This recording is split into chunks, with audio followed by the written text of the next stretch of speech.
Today we're going to read an article from the Scholastic magazine called Teens Against Hitler, and the author is Lauren Tarshish. Okay, so this is the first page or the cover, Teens Against Hitler.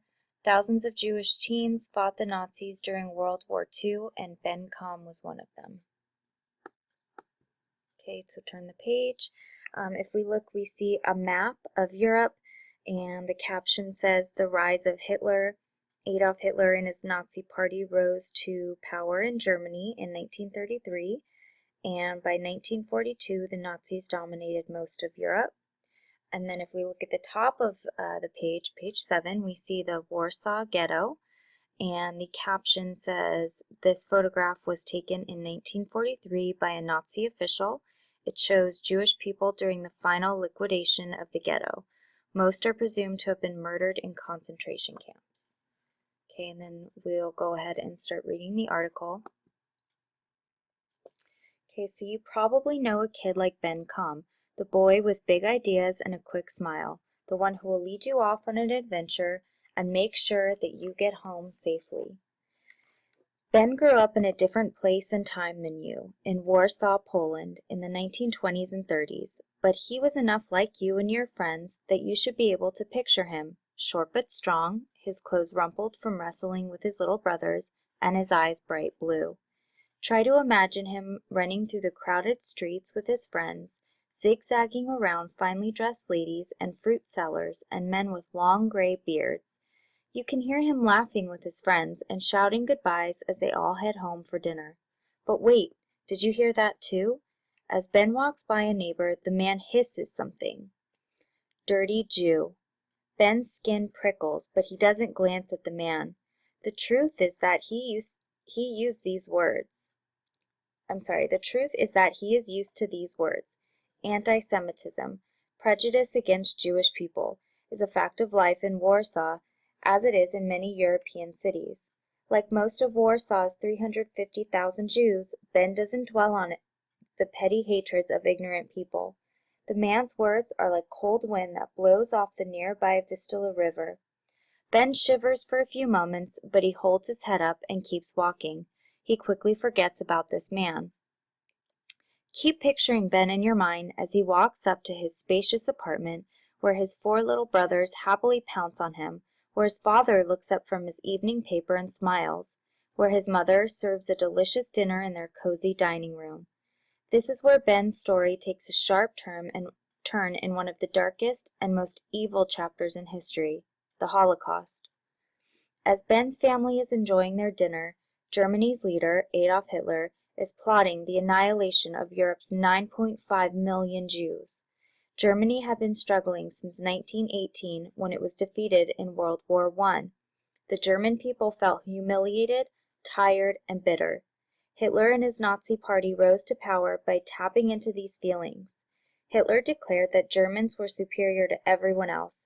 He also offered up a scapegoat for all of Germany's problems, the Jewish people. In his speeches and writings, Hitler attacked Europe's Jews. He compared them to vermin, calling them subhuman and an inferior race.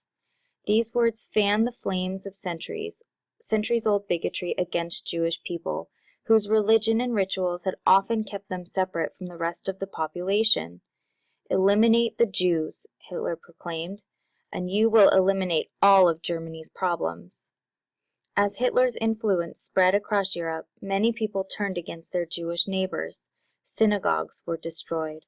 Jewish-owned businesses were vandalized or burned to the ground. By 1945, 6 million Jewish men, women, and children would be dead.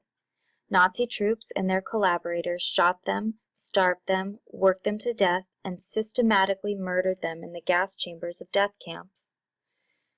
But in the days before World War II, when the Coms were happy and comfortable, nobody could conceive of such horrors. Who could imagine such things, Ben would say decades later. Who could imagine? The Nazi invasion. Ben was 18 when in 1939 German troops invaded Poland. With shocking swiftness and brutal efficiency, the Nazis and Polish police persecuted Warsaw's Jews. Many Jewish-owned businesses were seized. Jews were not allowed to set foot in public parks or libraries or go out after 5 p.m. Anyone who violated these laws could be shot on the spot. The Kamm family often spoke about leaving Poland, but they had nowhere to go. Germany was at war with England and France, and the Nazis controlled a vast expanse of Europe. All the borders were closed. Then, starting on October 12, 1940, all the Jewish people in Warsaw and its surrounding towns were rounded up and forced to move into one tiny area of the city. This area, which became known as the Warsaw Ghetto, was surrounded by a 10-foot wall topped with barbed wire and broken glass. Armed police herded hundreds of Jews through the streets. Ben looked with sorrow at those around him, women holding tight to their babies, men in business suits, and teachers from his school, little girls wearing their fanciest shoes and dresses. A well-known musician carried only his violin. No one was permitted to bring more than a few belongings. Ben saw a sneering policeman shove an old woman who lagged behind the crowd. The policeman's eyes were filled with disgust. Ben gripped his youngest brother's hand, his heart pounding with fear and resentment. The Nazis and their sympathizers, he realized, did not see them as humans. He felt like an animal, a helpless animal. Some 400,000 Jews were crammed into the ghetto. Ben's family moved into one small room. The gates to the ghetto closed. Nobody was allowed to leave. The conditions. Rage at the Nazis burned inside Ben as conditions in the ghetto became increasingly deplorable. One day, a policeman drove through the streets with a smile on his face, firing his gun. He killed a pregnant woman. An epidemic of typhus swept through the crowded apartments, killing thousands. Bodies piled up in the streets. Each resident was allotted a tiny ration of food that was barely a tenth of what a person should eat each day. Like many young people, Ben soon learned tricks for sneaking out of the ghetto to find food for his family. There were holes in the wall and tunnels that led to the other side. With his blond hair and blue eyes, Ben blended in easily with the rest of the Polish population. Plus, he had an aunt on the outside. None of her neighbors knew she was Jewish, and she managed to help Ben without attracting suspicion. Even with his aunt's help, though, Ben and his family were slowly starving. They could do nothing, it seemed, except wait for death. Jewish fighters. But Ben would soon learn that he could do something after all if he dared. Tens of thousands of people, including thousands of Jews, were fighting back against the Nazis. They were called partisans. Like characters out of Robin Hood, they operated from bases hidden deep in the thick forests of Eastern Europe. Some were hardened fighters. Others were teenagers, mostly boys, but a few girls as well. They blew up factories, sabotaged railroads, stole weapons shipments, and upset the flow of supplies to the German troops. In several partisan forest camps, fighters also protected large numbers of Jewish families who escaped the ghettos. The most famous partisan group was commanded by Bielskis, 3 Jewish brothers who had fled Novograd ghetto in Belorussia, now Belarus, after the Nazis murdered their family. The brothers fought German troops and ran sabotage missions through their focus and was protecting a community of around 1,200 Jewish men, women, and children. Stories about partisans like the Bielskis spread through the Warsaw Ghetto, offering a glint of hope to boys like Ben.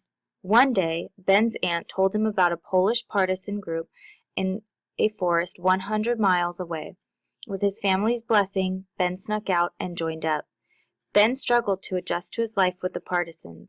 He had to learn to shoot, to fall asleep on the cold forest ground, to endure days in rain-soaked clothing, and to ambush Polish policemen and steal their weapons.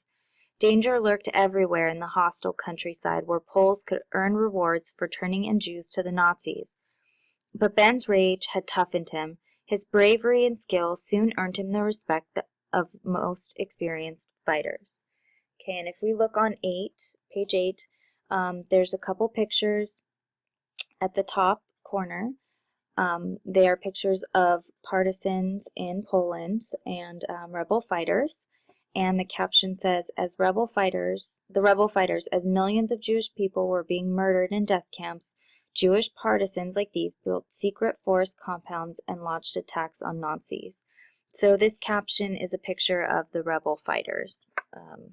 The caption is about them, and then the pictures are the rebel fighters. All right, so let's continue with terrible rumors.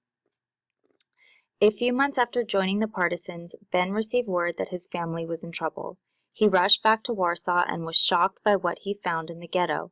Orphan children begged in the streets. The dead lay slumped in doorways. His family was living in despair. Sharing their single room with 3 other families each week, the police rounded up more people to work as slave laborers. None returned. There were terrible rumors about Nazi death camps, where Jews were being murdered in gas chambers. Ben stayed in the Warsaw Ghetto for 2 days, sneaking in and out to steal food for his family. He considered taking his brothers back to the forest with him, but many in the ghetto believed the war would soon be over, that the Soviet army, now at war with Germany, would crush Hitler's troops and free them from their ghetto prison. Ben's parents believed the younger boys would be safer in the ghetto. For the rest of his life, Ben would break down in tears when he recalled the moment he left to rejoin the partisans. He would never see his family again. Sorrow. For the next 2 years, Ben fought with a legendary band of partisans commanded by a former Soviet general. Their group eventually grew to 1,600 fighters operating from a large compound in the forest. The compound became like a town, with cobblers who repaired shoes and musicians who provided moments of joyful escape. Ben volunteered for dangerous missions, blowing up cargo trains, carrying supplies to German troops. Often, he and his fellow partisans discovered Jews hiding in the forest. We took them with us, Ben said. Old, young, children, we took them with us, and they survived the war. In 1945, the war finally ended with Germany's surrender. By then, Ben was 24 years old, and little was left of the laughing boy who once sprinted through the peaceful streets of Warsaw. His entire family was dead. The Nazis had liquidated the Warsaw Ghetto in 1943, first burning down buildings, then taking the surviving 49,000 men, women, and children by train to death in forced labor camps. Many were killed in gas chambers. Hitler committed suicide. Many of the men who helped murder Ben's family and friends were executed for their crimes. As for Ben, he married and moved to America, where he built a happy family and a successful life. Before his death in 2010, he spoke at length about his experiences. You can see him on video, his eyes still bright, his voice strong, his handsome face shockingly free of bitterness.